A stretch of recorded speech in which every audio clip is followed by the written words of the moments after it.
Here's a story from Grandpa for my three favorite little girls, Emma, Ayla, and Audrey. We haven't done a Dr. Seuss story in a while, and I've selected one for today. I love Dr. Seuss for the way he rhymes, but also because of the silliness of his stories. There's always room for a little more silliness in the world, don't you think? Here's today's story. What Was I Scared Of? Written and illustrated by Dr. Seuss.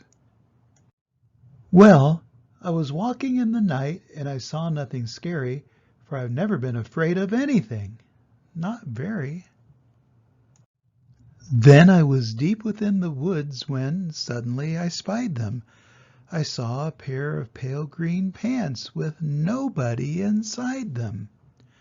I wasn't scared, but yet I stopped. What could those pants be there for? What could a pair of pants at night be standing in the air for? And then they moved. Those empty pants, they kind of started jumping. And then my heart, I must admit, it kind of started thumping. So I got out. I got out fast as I could go, sir. I wasn't scared, but pants like that I did not care for. No, sir.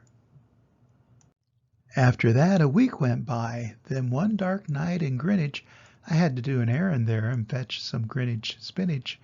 Well, I had fetched the spinach. I was starting back through town when those pants raced round a corner and they almost knocked me down. I lost my Greenwich spinach, but I didn't even care. I ran for home. Believe me, I had really had a scare.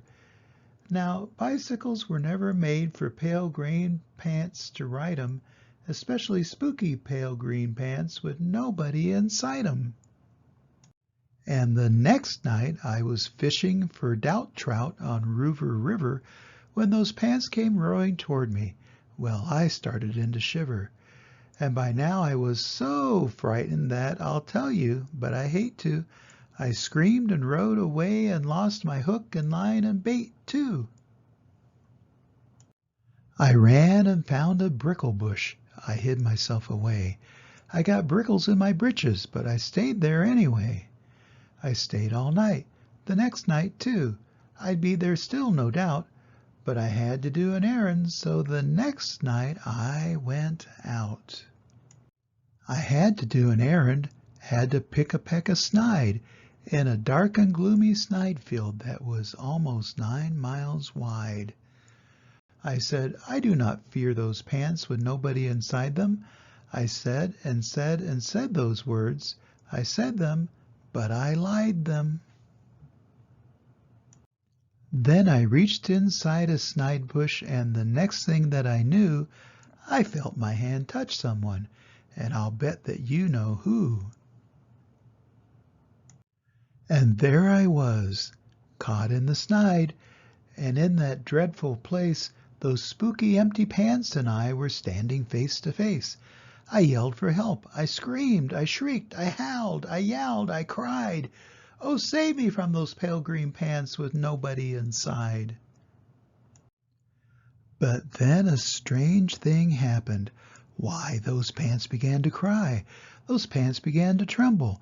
They were just as scared as I. I never heard such whimpering, and I began to see that I was just as strange to them as they were strange to me. I put my arm around their waist and sat right down beside them.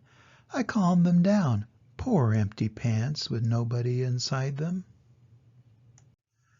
And now we meet quite often, those empty pants and I, and we never shake or tremble. We both smile and we say, hi. And that's the end of the story. I wondered why Dr. Seuss selected a pair of pants as something to be afraid of, but then I thought of the expression scaredy pants, as in, you're such a scaredy pants, you're afraid of everything. In this story, the little unnamed creature that the story is about was afraid of the dark and afraid of a pair of pants, which is kind of a silly thing to be afraid of.